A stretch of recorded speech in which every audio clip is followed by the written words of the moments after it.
X-Men. X-Men. É o novo nome de hambúrguer. X-Men vs Street Fighter.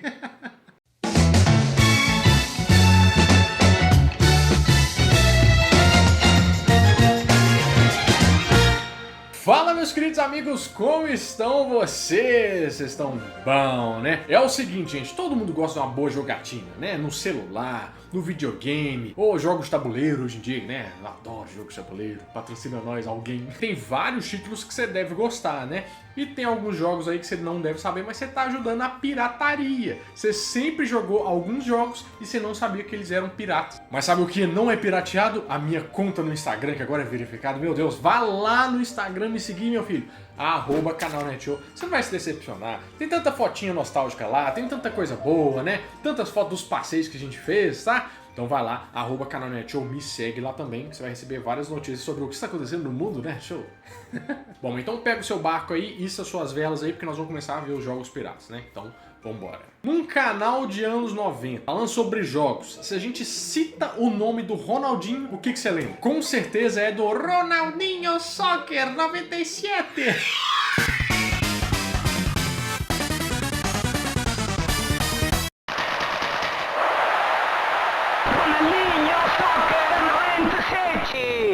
Era bom demais. Quem não lembra dessa voz, né, atenuada, essa voz amendoada falando o título desse jogo? Perigo! Ronaldinho Soccer! Começou! Bom, pegada! Escanteio! Mas o que você pode não saber é que isso aí é uma versão pirata hackeada do International Superstar Soccer Deluxe.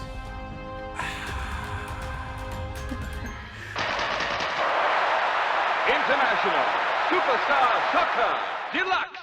Que tinha o código, né? 2 pra cima, 2 pra baixo, esquerda, direita, B, A, que o juiz, virava o cachorro. Go! Longo! Eu não sei se dava pra fazer isso no Ronaldinho Soccer. É uma boa coisa pra gente testar depois. Mas claro que o brasão ali, Ronaldinho, fez a gente pirar, né? Com o jogo, que acha assim, nossa, nós vamos jogar com o Ronaldinho. E nesse jogo a gente jogava com todos os times por quais ele já passou, né? Inclusive tinha até uma seleção brasileira com ele. E tinha uma seleção de 58. Lembra daquele tempo? Aquela seleção com Pelé, Busanfa, Orelha, Buzefa? Adoro esses caras que começam a falar assim, não, lembro muito bem. Aquela seleção 62. E tem aquela pessoa aqui, o Cafezinho, que era um outro lateral direito, né? Que hoje não se vê o Cafezinho. E claro que tinha vários times nacionais, né? Então a gente pirou nessa época. Porque não é que nem FIFA e Pro Evolution Soccer que tinha aquela coisa toda, né? Aquela época ali era diferente, a gente tinha uma falta de cuidado ali com a gente. Tem duas coisas interessantes sobre isso. A primeira é que esse jogo era feito por um grupo peruano. Você acredita nisso? Pois é, meu filho. Os peruanos já estavam com acesso à internet, ó, há muito tempo. Eles faziam jogos modificados para cada país. Era como se fosse o Bomba Pet de antigamente. Bomba Pet, eu não tenho um episódio, eu acho que eu não falo do Bomba Pet, né? Nossa senhora, bons tempos. Inclusive tem até o campeonato peruano, né? Na versão International Superstar Soccer. Só que não fez tanto sucesso por aqui, porque os jogadores peruanos, né? E é legal que na substituição tem uma frase que é o Viva Senna, né? Que é o Viva Ayrton Senna. Você deve entender isso muito bem. Agora, ninguém sabe direito por que tem essa coisa no jogo, essa fala, mas eu tenho uma suspeita, uma teoria. Olha só, esse jogo foi lançado em 1996 e o Brasil foi campeão em 1994. Uma coisa que você não deve lembrar em 94, né, é que tinha uma sintonia muito grande entre a seleção brasileira de futebol e o Ayrton Senna, né, que tava sofrendo uma pressão danada. Então a seleção fez uma homenagem ao Ayrton Senna. Pode ser que isso tenha ficado bem marcado na época, né, e eles fizeram essa homenagem para o Viva Senna, Ayrton Senna, né. Mas você já jogou Ronaldinho Soccer? Qual que era a sua dupla de ataque ali? Era Ronaldinho e Bebeto? Ou você mudava por reserva, né? Saudades, como se alivia. Agora que o trem vai ficar bom, meu filho. Porque quando a gente fala de Dragon Ball tem vários jogos, né? Tem o Dragon Ball Xenoverse, eu não sei nem pronunciar. Tem o 2, tem o Dragon Ball ESF, que esse jogo também era pirata, mas não é esse, acabei de lembrar dele. Que era um mod de Half-Life que você jogava na Lan House, chamava ESF, Special Forces, alguma coisa. E era sensacional, né? Você jogava com o mouse lá, tacava o poderzinho, era uma febre nas Lan House aqui, pelo menos de Belo Horizonte. Mas é claro que nosso amigo do Barba Negra Games, né, não podia deixar de fora essa série tão famosa. E foi aí que veio Dragon Ball Final Boss.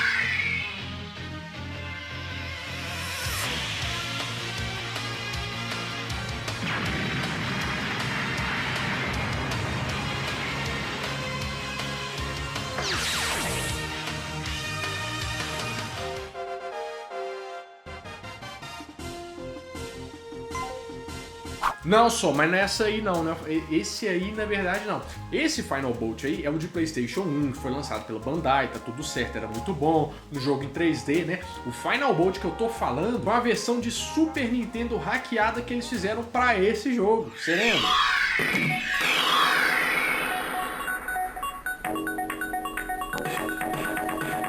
Quando você era criança, você falava assim, nossa, mas que jogão, que jogabilidade, que delícia, né? Até porque quando você era criança, tava naquela época do Mugen. Você lembra do Mugen? Mugen era como se fosse assim, você colocava no computador lá, você montava os seus próprios personagens pra fazer um jogo de luta. É mais ou menos essa ideia aí. O que eles fizeram? Eles pegaram vários personagens dos jogos anteriores de Super Nintendo de Dragon Ball, né? Tipo Super Butoden 2. Mas só que você deve ver que a musiquinha é um pouco característica, né? Você percebeu que eles pegaram a música do Street Fighter pra colocar nisso aí? Pois é, meu filho.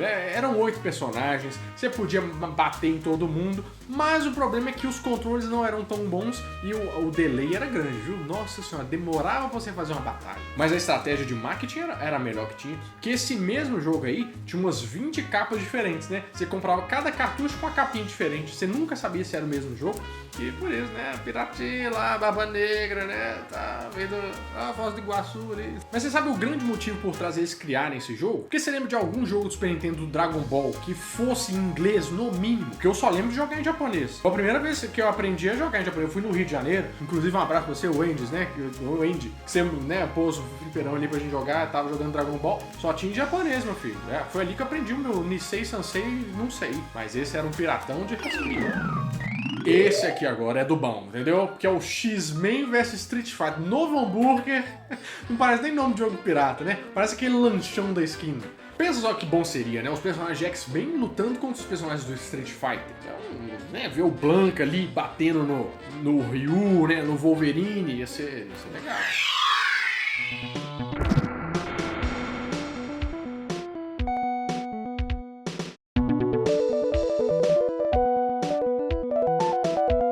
Então, não que eu esteja fazendo apologia à pirataria, né? Apesar de eu gostar muito dos filmes Piratas do Caribe, né? Do A Ilha da Garganta Cortada, dos Goonies e tal. Mas esse jogo aí, ele tornou os nossos sonhos realidade, né?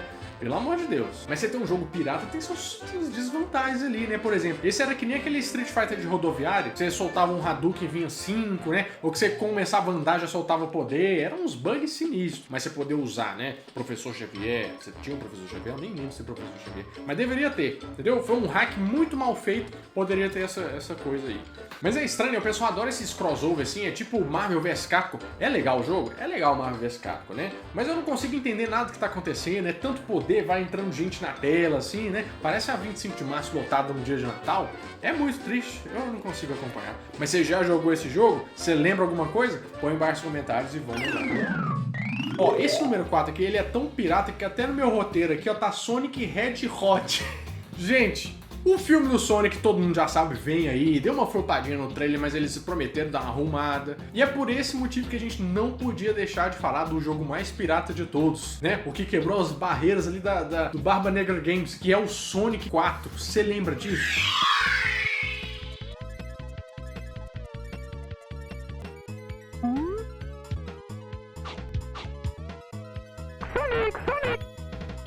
A gente sempre soube que o Mario fez um sucesso absurdo, mas a gente não pode deixar o Sonic de lado. Até porque ele é o vendedor da Barba Negra Games, né? O Pepe, né? Ô Pepe, um abraço pra você.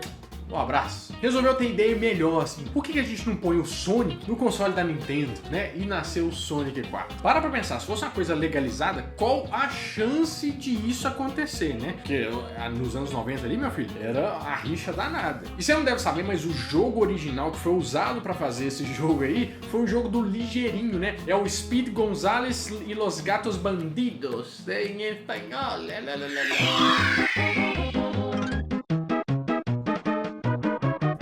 É criatividade, mas... E olha só, o objetivo do jogo era você salvar o Mario, né? O Mario ficava lá preso numa gaiola e quando você soltava ele, fazia... Oh, Mario! Alô! Mas o mais legal é que o impensável aconteceu, né? Porque depois a SEGA lançou o Sonic 4 e lançou pro Nintendo, né? Pro console novo da Nintendo. Gente, realmente, né? Os conceitos mudam, as coisas mudam. Mas você lembra desse aí? Você já jogou muito? Porque eu lembro de locar muito na locadora e pular nos cogumelos e achar uma coisa estranha assim. Mas o gráfico desse aí é um pouco diferente dos Mario normal, né? Ele grita um Mario, uns trem tudo fora de volume, sabe? Um Mario gritava mais alto que o negócio. Era muito estranho, eu achava muito estranho. Mas eu me diverti, apesar do jogo ser... mais ou menos. Agora a gente tem um jogo falsificado que já começa falsificado pelo nome. Porque não tem como um nome desse aí ser, né, uma coisa normal. Street Fighter X Plus Alpha.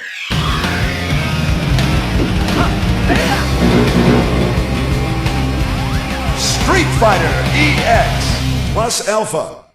Eu joguei isso no Rio de Janeiro a última vez que eu fui na Game XP. O jogo é até legal, funciona os controles, entendeu? Mas eu nunca tinha visto aquilo e agora eu sei por quê. Eu fico pensando também se o Street Fighter X Plus Alpha também não pode ser um produto do Polishop, né? Será aquele negócio que faz suco, né? O Juicer, não sei o que, Ninja, também pode ser alguma coisa assim. Mas você lembra do jogo? Era aquele típico momento em que um designer gráfico fez falta na pirataria, né? E as telas de seleção também tinham umas cores assim, tipo, sabe? Alguém que tinha epilepsia, alguma coisa, problema, deve ter dado um ataque, porque o cara não soube fazer o negócio. Mas por ser um jogo do Street Fighter, a principal batalha que você tinha não era nem contra o seu adversário dentro do jogo, né? Era contra os controles, porque o delay danado. Você não conseguia fazer o negócio, o Hadouken pra um lado funciona, pra direita vai tudo bem. Agora pra esquerda, na máquina ali pelo menos, meu filho, não sai, não vai de jeito nenhum. E você ficava nervoso, dava porrada no seu videogame, no seu aparelho, né? E a culpa era exclusivamente do Pepe, que era o cara lá que tava vendendo o jogo pra você, né? Ô Pepe, um abraço pra você. Mas como a gente tá falando de pirataria, né, tem um certo nicho de mercado, né, que é o nicho das pessoas mais pobres, que nem todo mundo aqui, né? Nos anos 90, gente, comprar um cartucho era caro. Eu lembro que um cartucho do Super Nintendo, na época, custava R$24.